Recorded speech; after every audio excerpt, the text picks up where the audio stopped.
Саламатсыздарбы, да бир жолу футзал сүйүүчүлөрү. Биздин Шоро лиганын алтын кубогу үчүн болгон беттеш башталуу алдында турат. Бул финал АФМ жана Бакай Банк. Буга чейинки бардык беттештеринде өздөрүнүн ийгиликтүү жүрүштөрү менен финалга чейин жетип келишти. Жарым финалда Бакай Банк арзууну утту 4-2 жана 5-3 менен. Ал эми АФМ болсо алар Ордо Финансты жеңди 4-2 жана 7-6 менен. Мына ушул жарым финалдагы ийгиликтеринен кийин булар финалга алтын кубок үчүн чыгып отурат. Ак кийимчендер булар ошондо Бакай Банк, ал эми жашыл кийим менен АФМ ойнойт. Эки командага тең ийгилик каалайбыз. Кимиси жеңишке ээ болот, аны биздин каналда чогуу көрөлү. Кызматыңыздарды болсо баяндамачы мен Эркин Абдуллаев. Жарым финалга чейинки оюнда Бакай Банк Атлет менен ойногон болчу. Аларды 5-3-кө жеңген биринчи оюнда, кийинкисинде 2-4, ошондо эки беттешин жыйынтыгы боюнча бир топ артыкчылык менен Бакай Банк ал жакта ийгилик жараткан болчу. Ал эми АФМ болсо Руор СНГ менен ойногон. Бирөөсүндө 4-3-кө жеңип, бирөөсүндө 2-2 эсебинде тең чыккан болчу. Ошондон кийин алар жарым финалга жолдомо алган. Биздин Шоро лиганын кышкы сезонунун ошентип бүгүн акыркы жыйынтыктоочу оюну орун алган турат. Акыркы дегенибиз быйылкы жылдын эсебинен, быйылкы сезондун эсебинен жыйынтыктоочу оюн. Ошентип мына кышкы сезондагы соңуна чыкмакчы. Бул көптөн күткөн ким жеңүүчү аныкталат деген учурду биз эми чогуу көрөбүз. Ышкырык чаңырып беттеш башталды. Буга чейинки ушул сүйүүчүлөр арасында колдонулуп келген фейрплей атаандашка биринчи топту берип коюу. Бул профессионалдар арасында жок, ал эми сүйүүчүлөр арасында дайыма ишке ашып келет. Азыр кайрадан топту бериши керек го дейм. Биринчи калыстар топту байкап көрүүнү туура көрдү. Мына кол чабуулар бул атаандаштардын бири-бирине болгон сый урматы. Сүйүүчүлөрдөгү футзалдын атмосферасы ушул биринчи топтон эле байкалат деп айтсак болот. Бир нече көзүрмөн мурда беттеш башталды. Биз болсо эми курамдарды тааныштырып өтөлү. Курамдарды тааныштырабыз. Бакай Банк командасынан баштасак, буларда 3 дарбазачы бар. Нуржан Ибраимов 87 номерде жана ошондой эле андан сырткары Айдар Асылбек уулу бар 92-чи, бирок дарбазага Аман Алмаз уулу чыкты. Аман Алмаз уулу 98-чи катар саны менен Бакай Банк ошондо эсиңизге салып коелу ак кийимчендер. Андан ары аянттагы оюнчулардан Бауыржан Эсенкулов бар 17-чи номерде, Рустам Исаев 77, Азиз Момункулов 11, Куат Болот уулу 7-чи, Азим Асанов 10, Эркин Байтиков 13, Рахат Дүйшенов 3, Улан Рыскулов 8, Мирзайым Баишев 15, Айбек Кадыров 14, Айвар Исаков Айзар мүмкүн ал 4-чү номерде жана Умар Исаев 9-чу. Дал ушундай курам Бакай Банктыкы. Эми Рустам Исаев, Эркин Байтиковдор бир убакта Суперлигада ойноп жүргөн, бирок андан бери көп убакыт өттү. Ошондуктан негизинен бул сүйүүчүлөр арасындагы турнир эми эң башкысы ушул акыркы жылдарда Суперлигада ойногон оюнчу болуш керек. Андыктан булар бул биздин Шоро лигада кесипкөй оюнчулар ойногонго уруксат жок. АФМдин курамы Элдияр Исакунов 69-чу номерде, Ильязбек Нажмиддин уулу 93-чү, Эркин Дамиров 30-чу номерде, Талант Асанов дарбазачы 25, Бекназар Момункулов ал 14-чү номерде, Эркин Осмонкулов 95-чи, ал эми дарбазада Мукарамбек Каюмов туруп жатат биринчи катар саны менен. Ошондой эле Актилек Сатыбалдиев 17, жана Санжарбек Вайдуллаев 4-чү, Арсланбек Насиров 10, Марлис Мелис уулу 22 жана Анарбек Алмахунов 15-чи. Бул жашыл кийимчен АФМдин курамы болду. Алгач ушул лиганын ичиндеги оюндар орун алган. Ал баскычта АФМ өздөрүн өтө жакшы жагынан көрсөткөн болчу. Ал оюндарда АФМ 9 беттештен кийин 21 упай чогултуп биринчи орун менен жыйынтыктаган. жана андан кийинки мына жарым финалдагы чейрек финалдагы беттештерин сиздердин эсиңиздерге салып өттүк. Жана чейрек финалда бул командалар АФМ ошондо Роор Эсенгыны жарым финалда Ордо Финанс туткан болсо, ал эми Бакай Банк Атлетти чейрек финалда жана Арзуу командасын жарым финалда жеңип алган.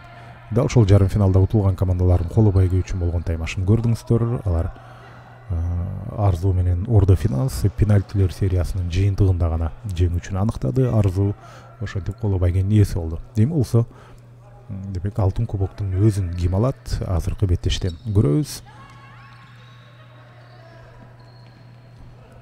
Ал мезгилде мына Бакай Банк позициялык чабуулга чыгып жатат. Алыстан соккуну алардын капитаны ишке ашырды, бирок таамай болгон жок. Көрдүңүздөр, алыскы тирөөштү жандап өтүп кетти. Булар деле буга чейинкидей ошондо 20 мүнөттөн ойношот жана ал жалпы убакыт жанагындай таза убакыт эмес. Оюн болуп жаткан учурда секундалар кетип, башка учурда токтоп турбайт, жалпысынан кете берет. Арыстанбек Насиров бараткан болчу. Анын тобу бул жерде Ильязбек Нежимидин уулуна чейин жетти. Ильязбек Нежимидин уулу оттан топту өзү кошпостон Арыстанбек Насировго калтырып кетти. 5 метр аралыкты сактоо керек. Андан кийин сокку алыскы бурчка Эркин Дамировдун аткаруусунда алмашуу. Азыр 9-чу номер менен Умар Исаев оюнга кирди. Ал Азим Асановду алмаштырды бул жерден. Биз эки команданын курамын тааныштырып өттүк. Өтө масштабтуу турнир экенин билесиздер. Азыр жакшы сокку, тактык гана жетишпей калды Улан Рыскуловго. Кыргызстандын булуң бурчунда ойнолуп, андан кийин албетте мыктылар ошентип плей-оффтук беттештерде ойноп келишет. Бул кышкы сезон болгондуктан залда ойнолот. Ал эми жайкы сезону ошондо кичи оюн талааларында сыртта ойнолот. Кыш чыгып, жаз айлары орун алып жаткан учурда ошентип кышкы сезондун финалдык бөлүгү орун алууда. Ышкырык менен оюнга кошулат деп атат. Эми бул калысты билесиздер, Суперлигада калысты кылып жүрөт. Андыктан бүгүн финалдык оюндар болгон учурда ал өзү бул оюнду көзөмөлгө алып жаткан учуру. Прессингке барууда жана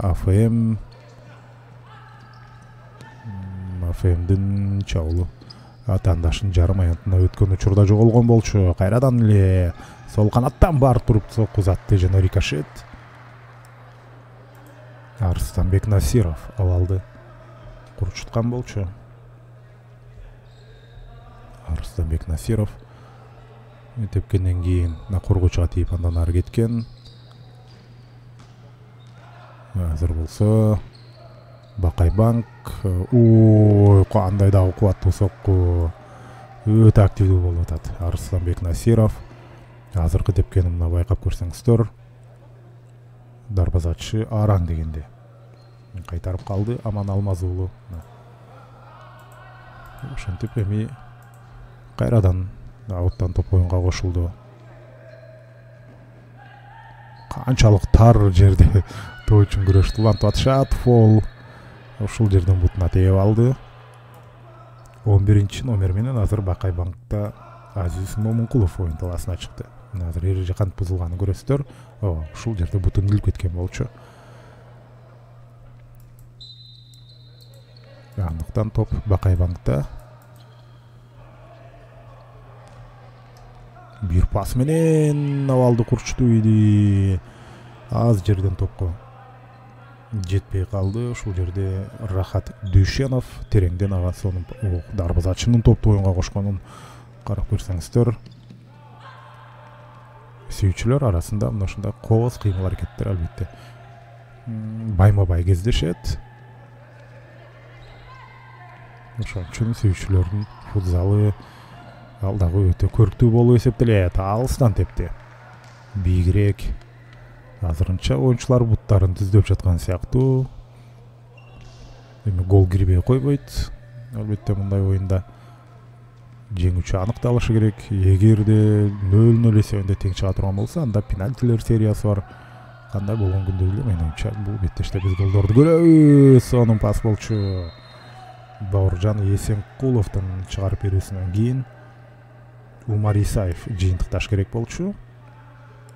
Иш жүзүндө андай болгон жок. Рахат Дүйшенов топту бурчтан чыгарат.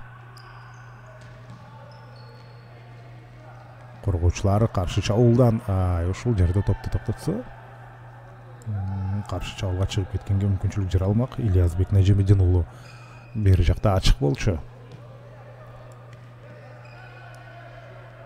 Бауыржан Есенкулов жакын көнөктөш менен ойноду. Дарбазачы Аман Алмаз уулу, андан ары жана кезектеги фол.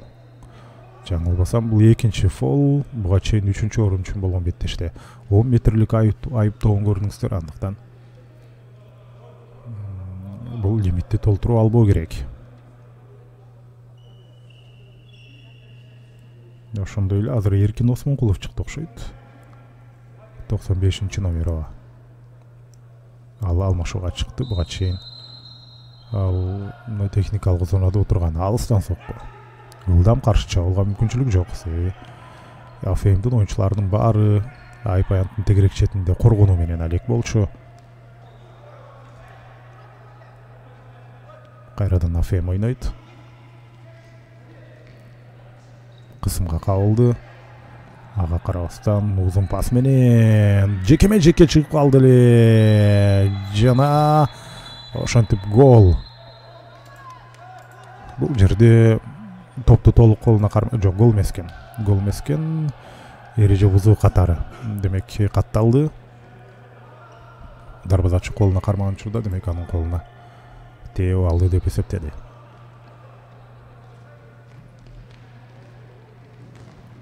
АФМ азыр сол канаттан абалды курчутуп барды. Эркин Дамиров жүргөндөй ал тарапта. Ошол эле Арыстанбек Насиров беле. Алыскы бурчтоолу бир аз аныктоо кыйыныраак болуп турат. Сокку коргоочудан кайтты. Көкөлөтүп айпаянттын ичине. Бул топ Аман Алмаз уулу үчүн маселе жараткан жок.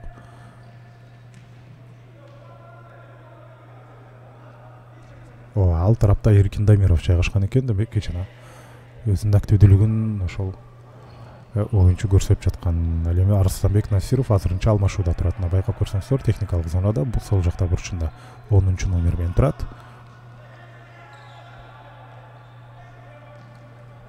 Агрессивдүү прессингке кабылды. Ага карабастан прессингден чыккан болчу, бирок пастын өзү даректүү болгон жок. Марлис Мелис уулу дагы оюн талаасында 22 номерде АФМде жүрөт. Ал эми Азырбакай Банк чабуулда экинчи аракети. Мында дагы Рахат Дүйшеновдун тобун кайтарып кеткен болчу.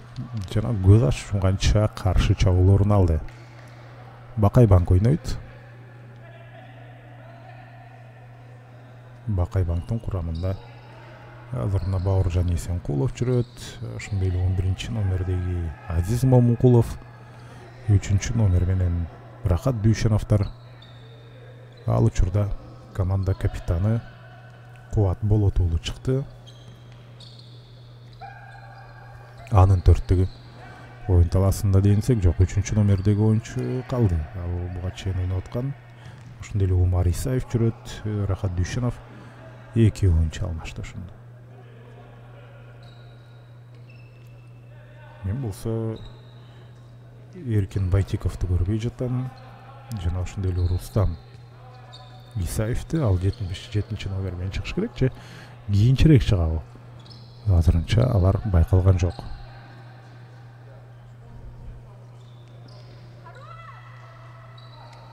Тоочун күрөштөн кийин Бакай Банк топ менен сол канаттан барат. Алыскы бурчка тепти. Ал жакта өнөктөштөрүнүн эч ким жок болуп чыкты. Паска окшогон бир жүрүш болчу. Кыргыз футбол биримдигинин футзал борборунда бул беттеш орун алып жатат. улуттук курама команданын өз үйү, машыгуу аянты, машыгуу комплекси болуп эсептелген жерде. Ышкырык ары жакта калса жаңылып калды эле, мына берки Суперлиганын калысы.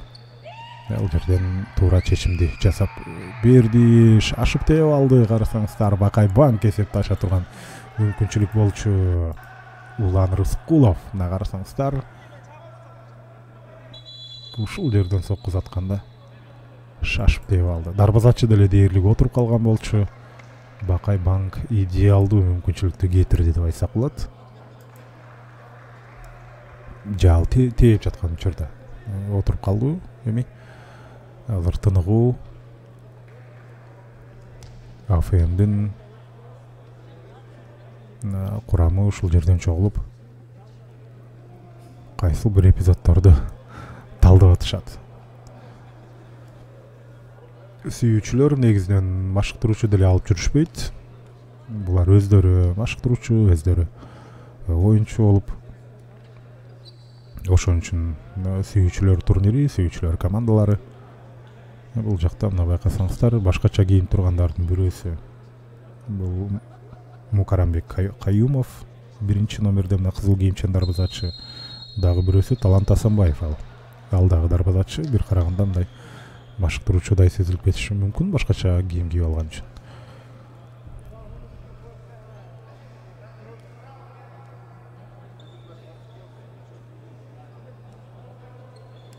Кайрадан оюн жандануу алдында турат.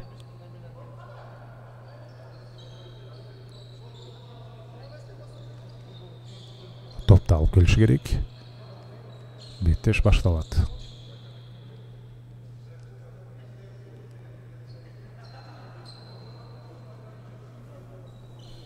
Мен оюнча азыр убакытты демек бир сыйра иретке келтирип алалы деди окшойт.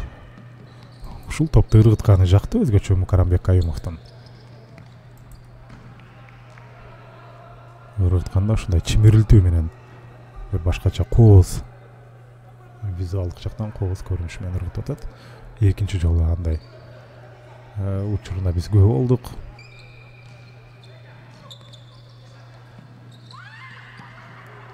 Жана азыр сонун чабуулга чыкмак. Сол канаттан Азим Асанов жаңы гана ылдамдыгын күчөткөн болчу.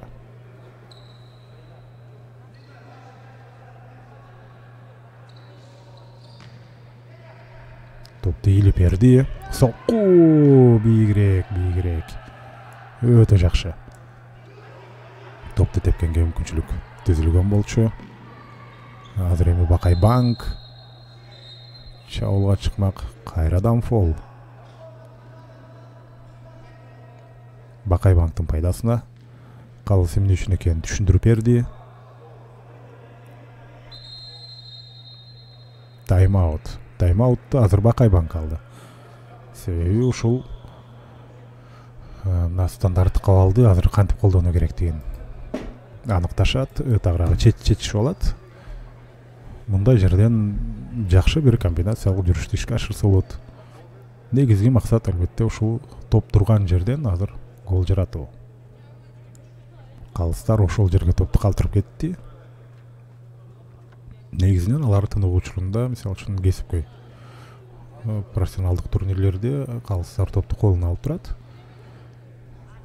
Азыр так кайсыл жерден эреже бузуу экенин байкап көрсөңүздөр болот. Аралык түз топту тепкенге да мүмкүнчүлүк берет.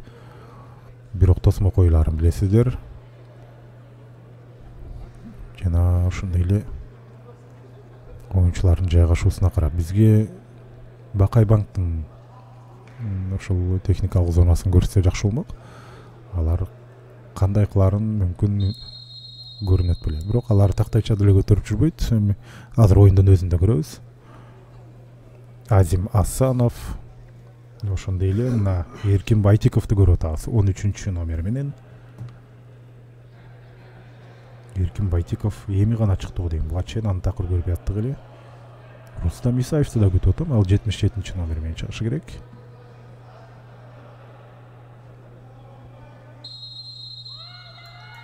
Кубат Болотуулу түз тепти. Жана тирөөчкө тийип кетти.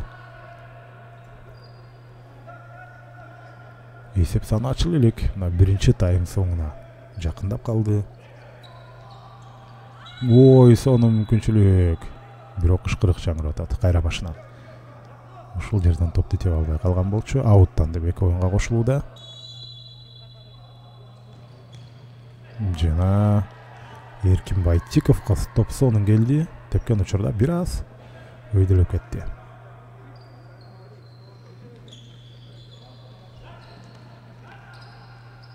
АФМ алардын курамында 14-чү номердеги азыр Бекназар Момункуловду көрүп атабыз. Ал да буга чейин чыкпай жатса кириле көп байкаган эмес болчумун.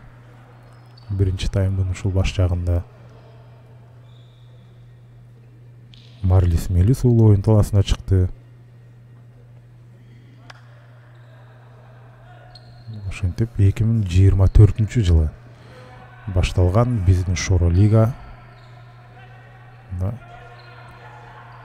2025-жылдын жаз айларында жыйынтыкталуу алдында турат. Кышкы сезон болгондуктан ушул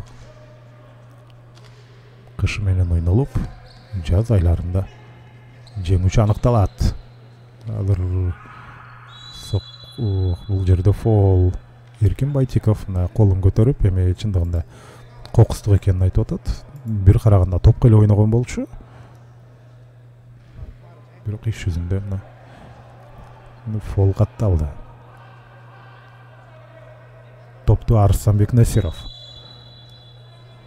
оюнга кошот. Түстепти алыскы бурчту камалууга алып көрдү. Бирок таамай эмес. 3 мүнөттөн азыраак убакыт бар. Есеп сандары ошентип ачылбай жатат. Биз үчүн негизинен албетте нейтралдуу көрөрмандар үчүн айырмасы жок. Кайсыл тарапка эң башкысы гол көргүсү келет. Бирок ошол голдун өзүн биз көрбөй жатабыз. Коргонуу линиясы эки тарапта тең жакшы сапаттуу оюн көрсөтүүдө. Жана дарбазачылар азыр болсо бул жерде капитан оң канатка берди. Коргоочулар топту тепкенге мүмкүнчүлүк калтырган жок. Кубат Болотуулуна топ менен турат. Эркин Байтиков ойноду. Кайрадан Кубат Болотуулу көкүлөтүп берди эле. Чимирлик келген экен, топ Азим Асановдука. Дарбазачы экинчи аракети менен гана аны тосуп калды. Сол канаттан чалды баштамак. Сыртына. Азыр Айып Аянттын сыртынан кармап алды. Айып Аянттын сыртынан кармап алды. Өзгөчө топ үчүн болгон күрөштү көрдүңүздөр. Албетте Калыс ошол замат реакциясын жасады. Карасаңыздар, бул жерде топту токтотуп калган, кармагандан кийин топ ары жылып кетсе, мына ошол сыртынан кармап ичине киргизип кетти эле. Оюндун кызыгысына кирип кетти окшойт. Аман Алмазуулу ошондуктан азыр ал жерден айыптоо берилди. Сокку, рикошет, бурчтан чыгаруу болот.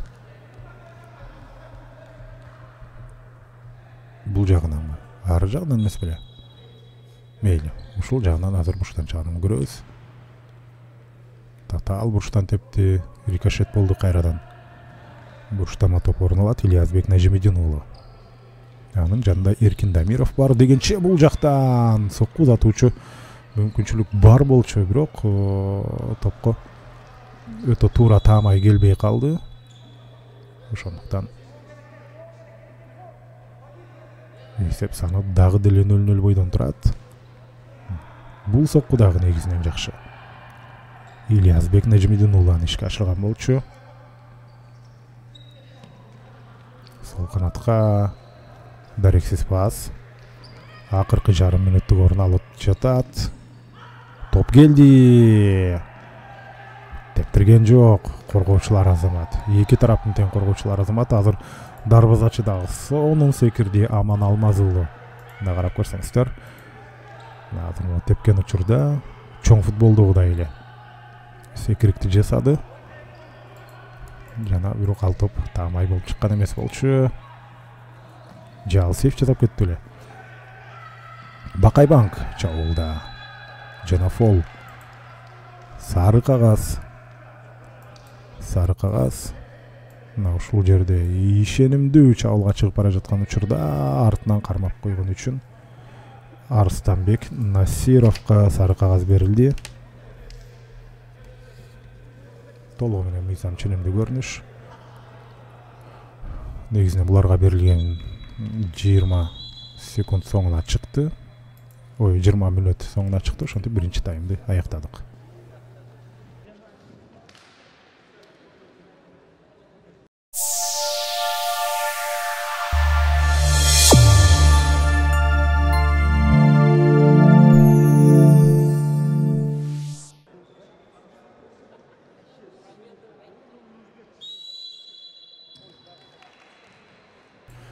На экинчи тайм старт алды.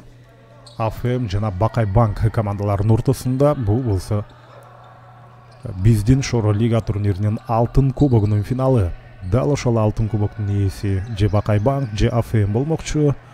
Азырынча эсеп сандары 0-0. Биринчи таймдан кийин экинчи 20 мүнөттөгү баштап алдык. Жашыл кийимчендер АФМ, ал эми ак кийимчендер Бакай Банк. Биринчи таймда гол жаратылуучу мүмкүнчүлүктөр көп болчу, гол жаралуучу, бирок иш жүзүндө биз дал ошол голдун өзүн көрө алган жокпуз. Аны экинчи таймга калтырышкан. Дегенче бул жерде Бакай Банктын оюнчусу жабыркады. 8 номердеги Улан Рыскулов топ менен бул жерде өткөн. Ушул жерде чындыгында оң бутунан жабыркаптыр. Ордунан турду, беттешти улантат. Экинчи таймдын алгачкы мүнөтү гана артта калды. Дагы 19 мүнөт бар. Абалды өздөрүнүн пайдасына чечүү үчүн эки командага тең, албетте бирдей убакыт бар деп айтсак болот. Эч кимде артыкчылык жок. Голдордун саны бул жерде азырынча 0-0. Ушунчалык айыгышкан күрөш жүрүүдө. Азырынча коргонуу дарбазачы мыкты деп айтсак болот. Чабуучуларга караганда катачылык дээрлик кетирген жок. Эки тарап тең. Азыр оксонун өтүп бара жатты эле. Бул албетте коргоочунун эреже бузуусу. Ошол 8 номер буга чейин жабыркаган болсо, Улан Рыскулов азыр ал ошондо өз эрежени бузду. Бирок кайрадан эле жабыркап калды ал. Эрежени өзү бузган учурда дагы бир аз көзүн, оң көзүн кармап турган, бетин кармап турганын көргөн болчусуздар. Эркин Дамиров деп атат. Эркин Дамиров жакынкы бурчка. Кубаттуу сокко орун алды, көрдүңүздөр. Ушундай аралыктан жакынкы бурчка топтун барганын.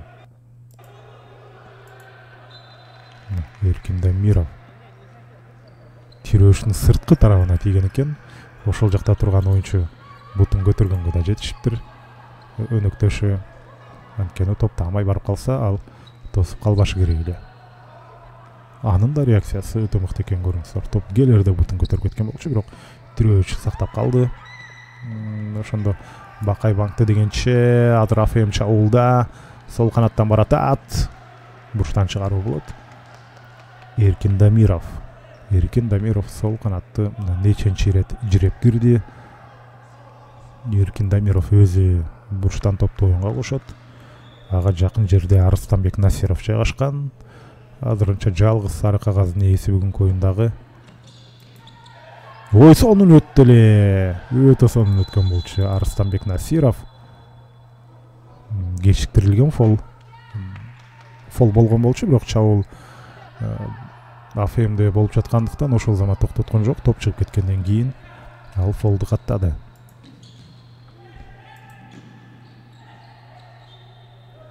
Азыр болсо АФМ ойнойт.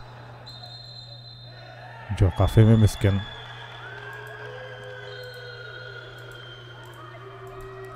Ошол жактагы калыс бир аз кыйналып калып атат.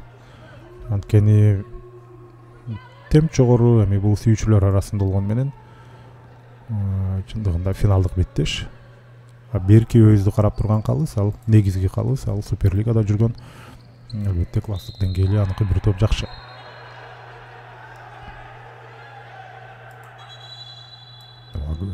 Көрдүңүздөрбү, берки калыска келип өзүнүн сөзүн айтып атышат. Анткени баарын чече турган ошол. топ менен бара жаткан учурда мына пасты берди жана колу менен кайтарып койду. Ал жерден топту кайрадан Бакайбанк оюнга кошуп алышты. Топту карасаңыздар, буттардын арасында ойнотуп атканын. Бийик пас. АФМ сонун өттү, жана тепти, дагы бир сокку, гол! Ушинтип АФМ командасы эсепти ачты. Бул жерде өзгөчө чабуул ишенимдүү башталган болчу. Серпилген топту мына биринчи, бул жерде Арыстанбек Насиров топту тепкен. Ал эми андан кайткан учурда жаңылбасам бул Ильязбек Нажимдин уулу дейм, ошондо гол жараткан.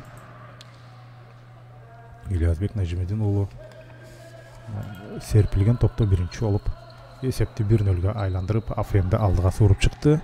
Баш менен сүзгөнгө бир аз мүмкүнчүлүк болбой калды. Кана Бакайбанктын жооптуу чабуулун көрөбүзбү десек, жок, пас. Так эмес, аянттын сыртына кетти. АФМ ошентип өздөрүнүн өтө керектүү голун жаратып алды деп айтсак болот. АФМ командасында негизинен Санжарбек Мустапаев деген оюнчу бар болчу, бирок бүгүн биз аны көргөн жокпуз. Санжарбек Мустапаев бүгүн оюнда финалдык беттеште оюнда жок. Дал ошол оюнчу АФМдин негизги бомбардирі болуп келген эле. Ал жаңылбасам ошондо 9 беттеште 14 гол. Бул плей-оффтук беттештерге чейинки голдордун саны. Ошондой эле. Жок оюнчулардан АФМде ошол Темир Сыдыков жок, Динмухамед Абдукарим уулу жок, Самар Болотов, Жанар Бердигул уулу, Исманов, Санжарбек Мустапаев, Дүйшалиев, ошол оюнчулар жок. Азыр болсо Бакайбанк ошол жерден жакшы чабуулду ишке ашырган болчу. Мына карап көрсөңүздөр, топту токтотуп туруп, андан кийин тептеле жакынкы бурчту камалууга алган болчу Азим Асанов. Жолдон болушу жетишпей калды. Кубат Болот уулу пас берди жана Болот уулуна каршы фол Эркин Дамиров тараптан. Ушул жерден аны түртүүгөн топту бергенден кийин эреже бузулду деп эсептеди дагы. Кубат Болот уулу өзү ишке ашырат. Соккуну 2 оюнчу турат. 2 оюнчу турса анын жанына турган гол бойт. Эреже ошондой. Мына азыр калыс айтып атат. 2 оюнчу болгондо жан алысыраак туруу керек.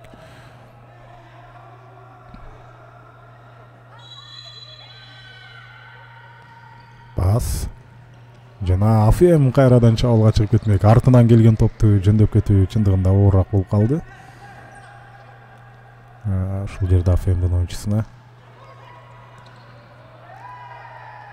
жана тирөөчү, экинчи ирет тирөөчү. Карап көрсөңүздөр, бош дарбаза болчу, мына көрдүңүздөр. Бактысы бар экен Бакайбанктын. Ал эпизод. Азыр дагы бир дарбазаны көздөбүз атты эле. Ал жерден топту сактап калышты. Көк кийимчен оюнчу. Азыр пайда болду, демек бул аянттагы оюнчу катары колдонуп атат. Бул экинчи тайм билесиздер. Ошондуктан Бакайбанк аларга гол керек болгондуктан аянттагы оюнчуну колдонуп атканы толугу менен мыйзам ченемдүү көрүнүш. Азыр бул жерде Эркин Байтиков каршы эпкинден кулап калган учурда колуна топ тийди. Бул фол катары эсептелбейт. Чындыгында ал топту кайтарыш үчүн эмес, өзү жерге кулап калбаш үчүн колу менен таянып аткан болчу. Муну баары түшүнөт. Андыктан эч ким калыска кандайдыр бир чечим чыгарбайсыңбы деген суроону койгон жок.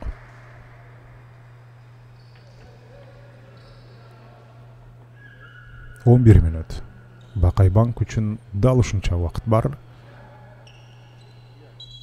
Абалды оңдоп кеткенге санап баштады. Эртерээк кошу керек. 4 секунда гана берилет. Топту азыркы жаңы эреже боюнча чейинге койбосо деле санап баштайт негизинен. Эгерде убакыты чоюп атат деп эсептесе. Мурда ошондой болчу, топту кармап туруп жерге койгондо санап баштачу. Ошон үчүн топту жерге койбой, кармап туруп баарын бир сыйра өнөктөштөрүнүн жайгашканын байкап алгандан кийин андан кийин кошуп кетчү. Азыр андай эмес. Бул футзалдагы ушул темпти түшүрбөө үчүн болгон аракеттердин бири. Калыстар кадимкидей санап баштай берет. Бакай Банк мына аянттагы оюнчуну колдонуу менен атаандашынын жарым аянтына толук жайгашып алды. Дал ошол жакта көк кийимчен ким экенин азырынча мага белгисиз болуп атат. Ал демек Улан Рыскулов. Улан Рыскулов аянттагы оюнчу катары ойноп жатат. Алмашуулар АФМдин курамында.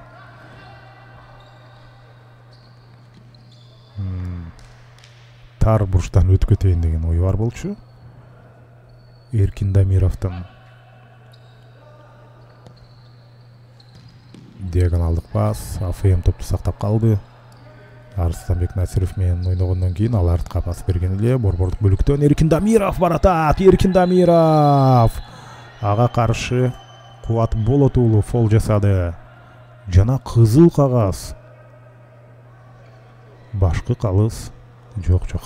Кызыл кагаз менен жанаша кармап турган экен. Сары кагаз, кечиресиздер. Ушул жерден бара жаткан учурда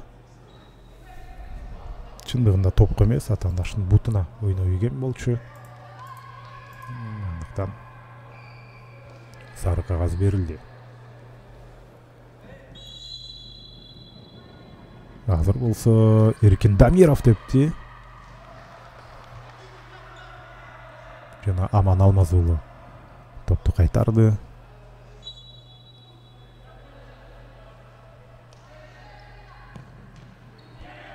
Жакынкы бурушка сокку.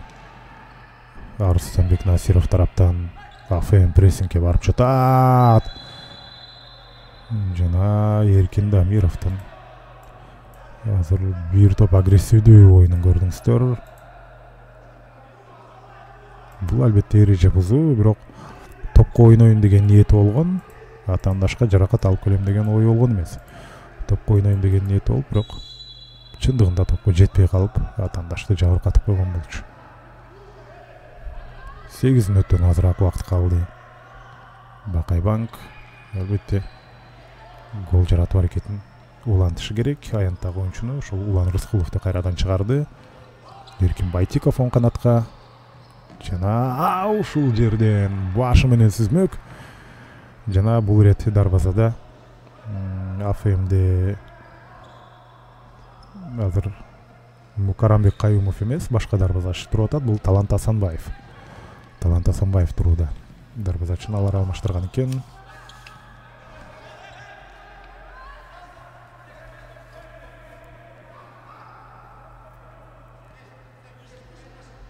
Рахат Дүйшенов 3-чү номерде оюн талаасында. Эркин Байтиков, Улан Рыскулов жана андан сырткары 17-чи номер менен Бауыржан Эсенкулов дагы оюн талаасында. Бакай Банктан Эркин Байтиков ал Улан Рыскуловго берген болчу. Жана бул жерден Талант Асанбаев сейф чыгады. Убакыт Бакай Банкты шаштырып атат. Эртерээк алар эсеп санын тең аракетин көрүш керек. Рахат Дүйшенов Эркин Байтиковго берди. Буга чейинки оюнду көрдүңүздөр, пенальтилер сериясында гана жеңүүчү аталды. Ушул алтын кубоктун колу байгеси үчүн болгон оюнда эми финалда деле ошондой орун алып калышы мүмкүн. Теориялык жактан эгерде эсепти теңеп кетсе, Бакай Банктын оюнчусу көз көрүнө колу менен түртүүгөн болчу. Аман Алмаз уулу кайрадан чыкты дарбазага. Улан Рыскулов аянттагы оюнчу катары ойноп жаткан. Саатын карап атканбыз. Азыр мына тайм-аут болгон учурда биз көрүп алалы. Мына карасаңыздар, азыр ылдамдык менен бара жаткан учурда түртүү ийгени. Топ азыр АФМде болот. Жана Бакай банктын оюнчулары тактайчасын алып чыгып, демек мына бурчка чогулуп алып ошол жактан. Мен оюмча алар азыр аянттагы оюнчуну кантип колдонуу боюнча сүйлөшүп атышат. Себеби Бакай банк азыр АФМдин бул стандартка алындан кийин алар кайрадан эле ошол аянттагы оюнчуну колдонуусун улантат го дейм.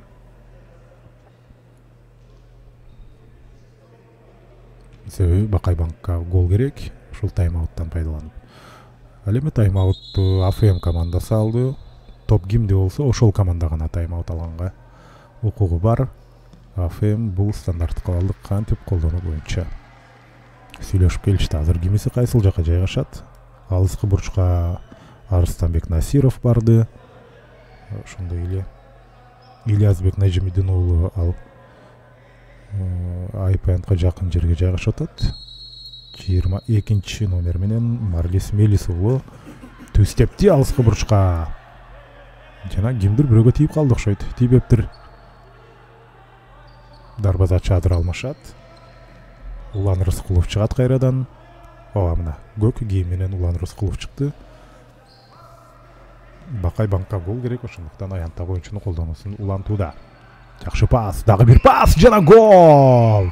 Мына сандык көпчүлүктү колдонушту. Жана тайм-аутта жөн жерден үймөлөктөшүп алып сүйлөшкөн жок. Ошол жерде кандай ыкмаларды колдонуу керектиги азыр тайм-ауттан кийин ошол замат өзүнүн жемишин берип, иш жүзүндө АФМ тайм-аут алган болчу. Ал эми голду ошондо жана болбосам Эркин Дамиров киргизди. Голдук пасты Актилек Сатыбалдиев жаратты. Ой, кечиресиздер, бул жерде демек Бакай банктын оюнчулары голдук пасты Бауыржан Эсенкулов берди. Ал эми Азим Асанов ал эсеп санын теңейди деп айтсак болот. Кайрадан сары кагаз. Айыгышкан күрөшкө сиздер гол атасыздар. Анын жыйынтыгында Эркин Байтиков жабыркады. Бир учурда Суперлигада ойноп жүргөн оюнчу.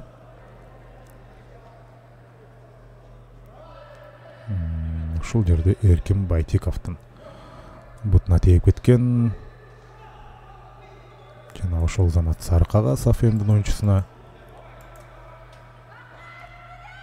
Жана 10 метрлик айыптоо.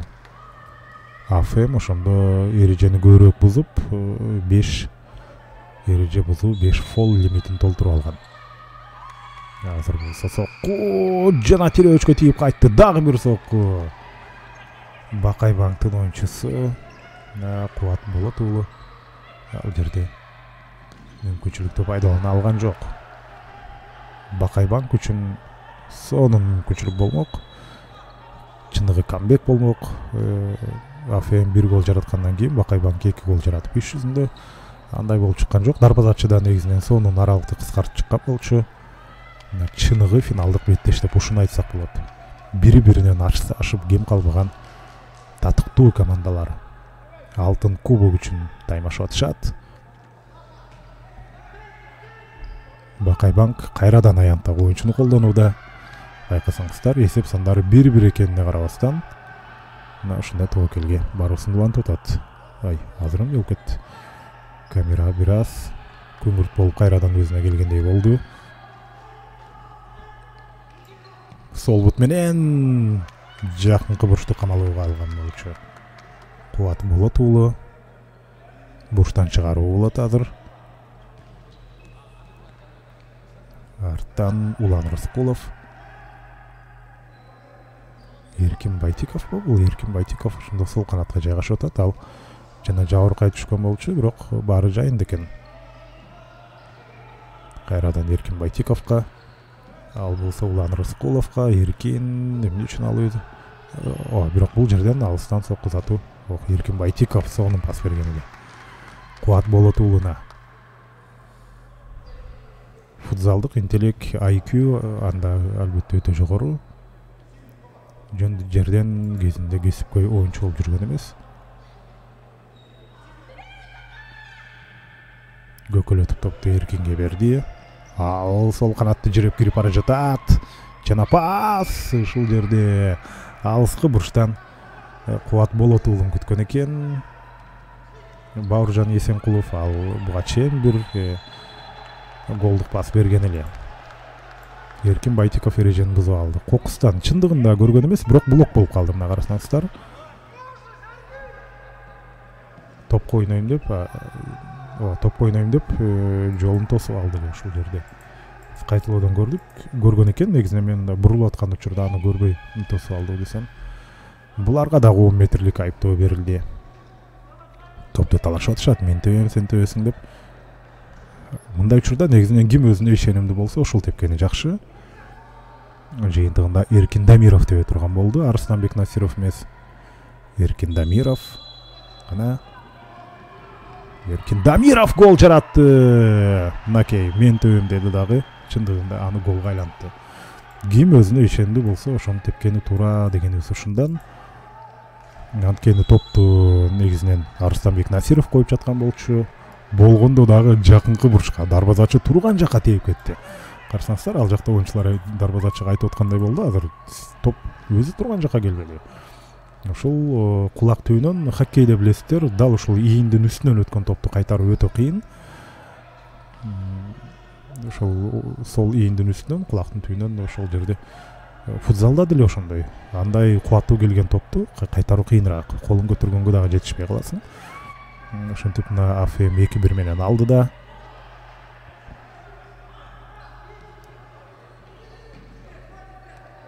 Акыркы секундалар, жарым мүнөттөн азыраак убакыт бар. Бакай Банк жыйынтыктоочу штурмду бул жерде. Мына ишке ашырып жатат. Мен оюнча бир сокку затканга мүмкүнчүлүк болот го десек андай эмес. Топ аутка кетти. Эртерээк 10 секунда. Убакыт соңуна жакындап бара жатат. Жок, убакыт бар да. Убакыт бар. Негизги убакытта артка жылып кетти, бирок дагы мен оюнча бир 10 секундадай убакыт бар. Хронометрист азыр аны өз калыбына келтирип берет.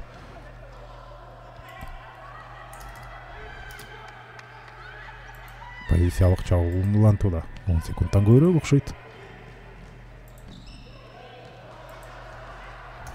Хронометристин демек ал жакта мүмкүн тыныгууларды, тайм-ауттар учурунда алар паузаны басып турган болушу керек.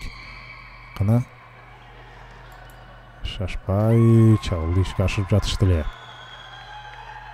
Финалдык кышкырык жаңыра турган деле убакыт болуп калды го дейм. АФМ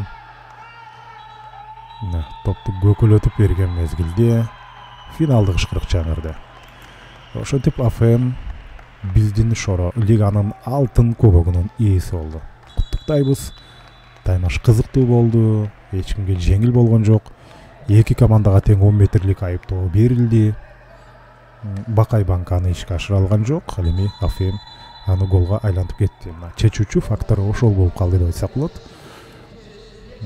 Жана ал жерде Эркин Дамиров ушунчалык өзүнө ишенимдүү болуп, гол киргизем, мен тебем деп туруп тээп, жыйынтыгында ошол жеңиш голу болуп чыкты.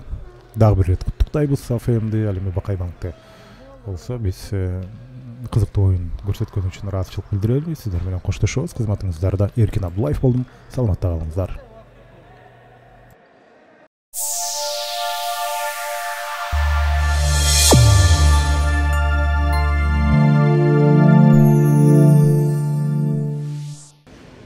Уважаемые игроки, тренеры, гости и болельщики, мы рады приветствовать вас на торжественной церемонии закрытия турнира среди любительских команд Биздин Шоро Лига.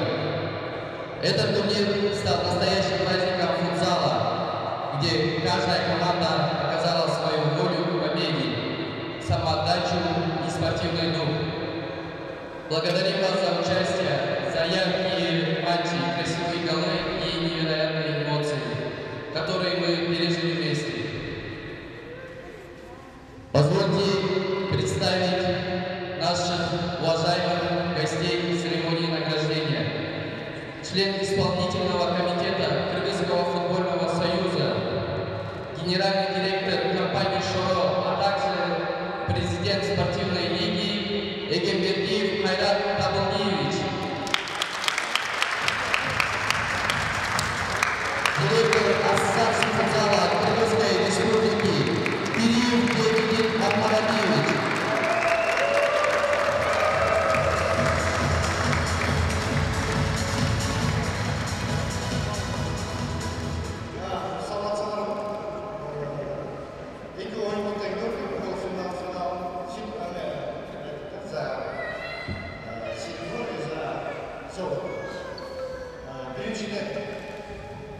барлық көргенге ата қуаныштамын.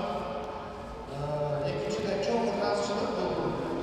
Бізде негізі жайты жана қышқы ол турнир бөлімге екі бөлімге өтеді. Бұл жолысында қышқыға 20 команда қатысты бұл турнирде. Ошо барлығы бірдей разышылық білгісін керек. Çoğurakma sizlerle olduğum liganlıkları var olduğu şartlarla görüşmeleri çok soğuk ulaşım mümkün. Varlığı sizler için cezalar bildirse. Futbol suyucuları deprekelerine aytılmak imенно futbolu taşımanlar için cezalar durmayın. Biz için ne? Biz için sizlerge Kançalık Cambatan biz Kayavas'ın ürünleri bu moda destekleri biz kullanmış gördük. Biz atanları ulaştığında canlı ulaşmasından dökülür dayanırız. Bizim negizli maksatımız ne?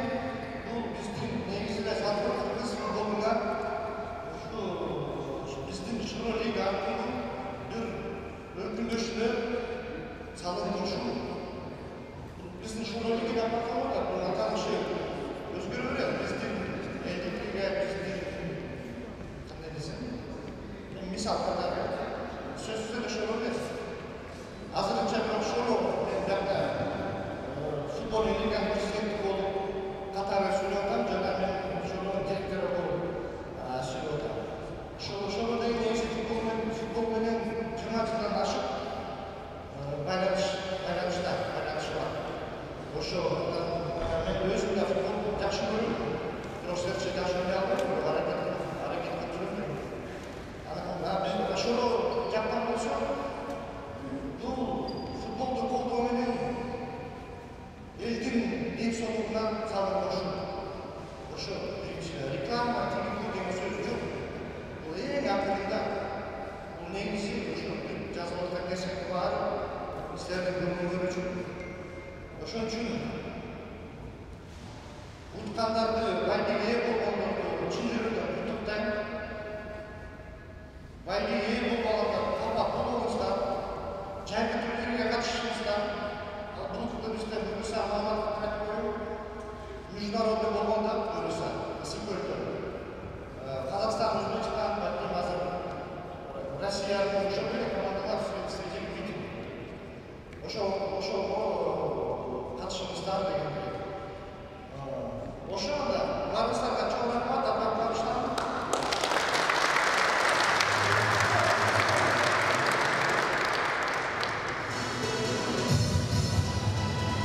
Cho'q rahmat. Теперь перейдем к индивидуальным наградам Серебряного кубка. Лучшим вратарем Серебряного кубка стал игрок команды «Витрина» Тормозаков Сергей.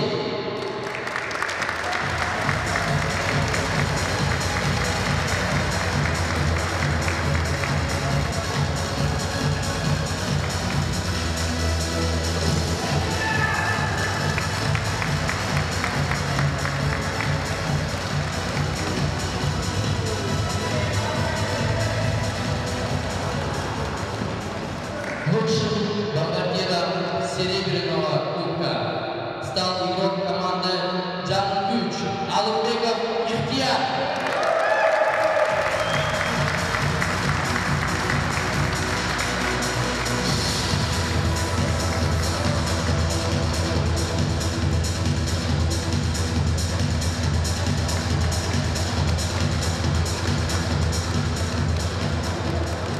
Итак, лучшим игроком Серебряного кубка стал игрок команды «Номад» Карыбеков Дастан.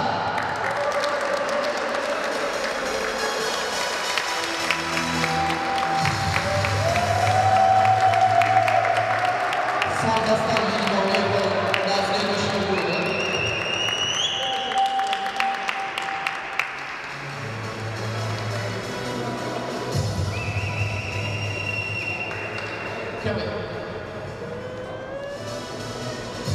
Теперь награждаем лучших игроков Золотого кубка. Лучшим вратарем стал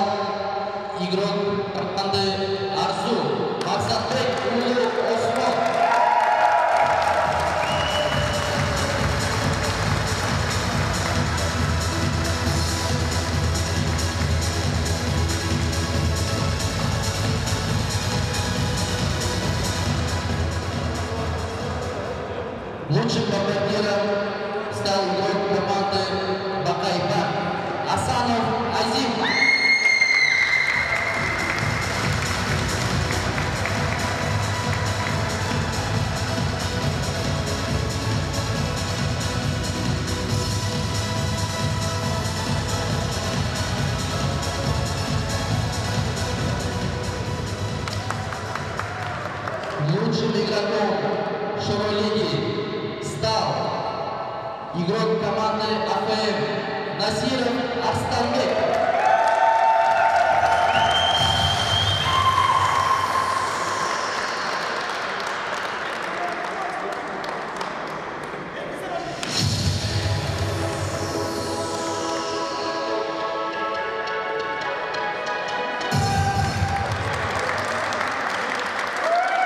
Переходим к награждению команд в категории «Серебряный кубок». Бронзовым призером, занявшая 3-е место, команда «Витрина».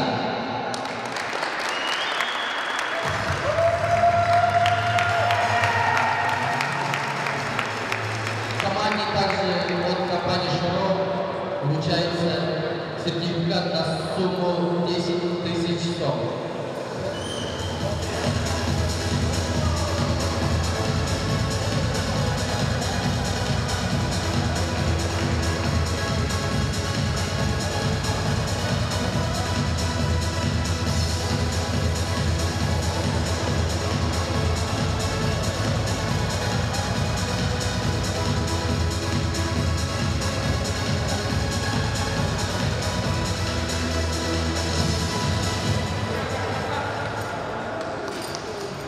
Серебряные призеры серебряного кубка команда «Джамы Ключ».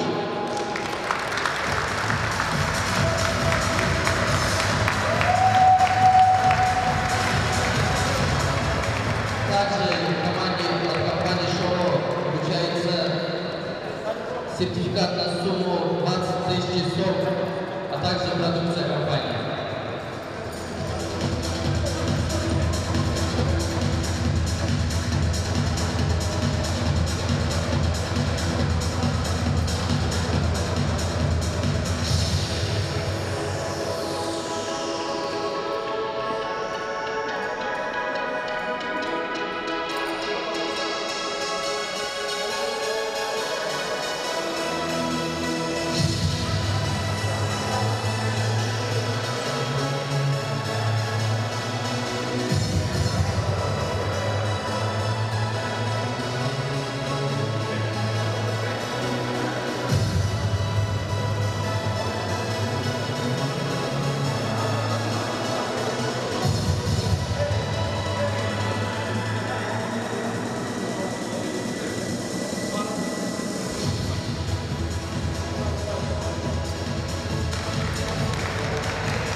Победитель серебряного кубка команда «Номад».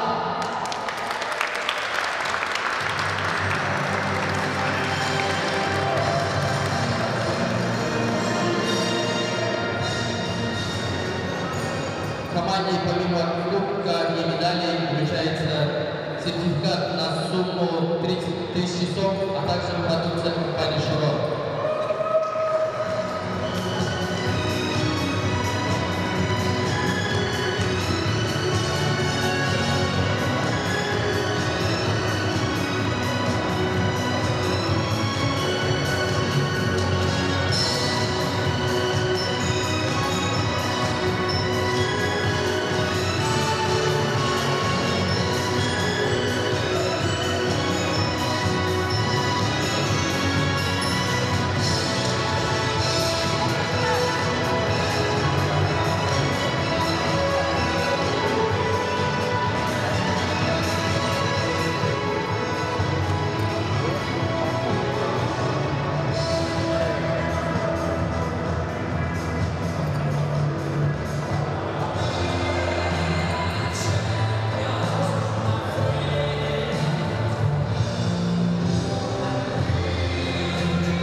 Теперь награждаем команд Золотого Кубка.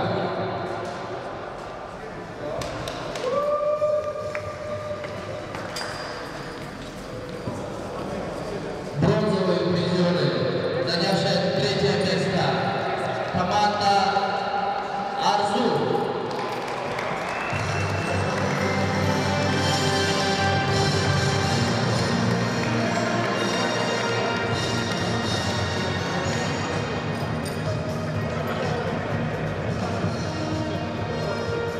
От компании Шуро, занявшей 3-е место команде Арзу, выдается сертификат на сумму 40 тысяч сом и продукция компании Шуро.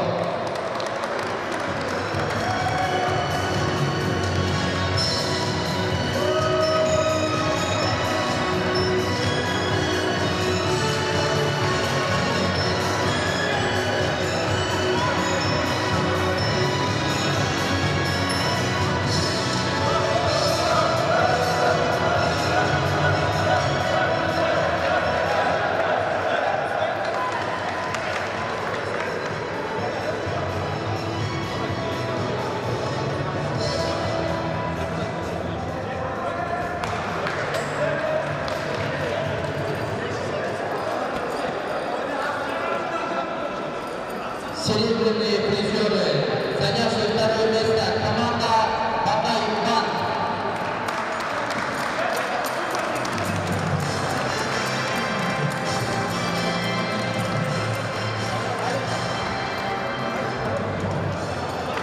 Команде от компании Шуро дается сертификат на сумму 60 тысяч сом и продукция компании Шуро.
Чемпионы Шуро-лиги, занявшая 1-е место, команда АФР.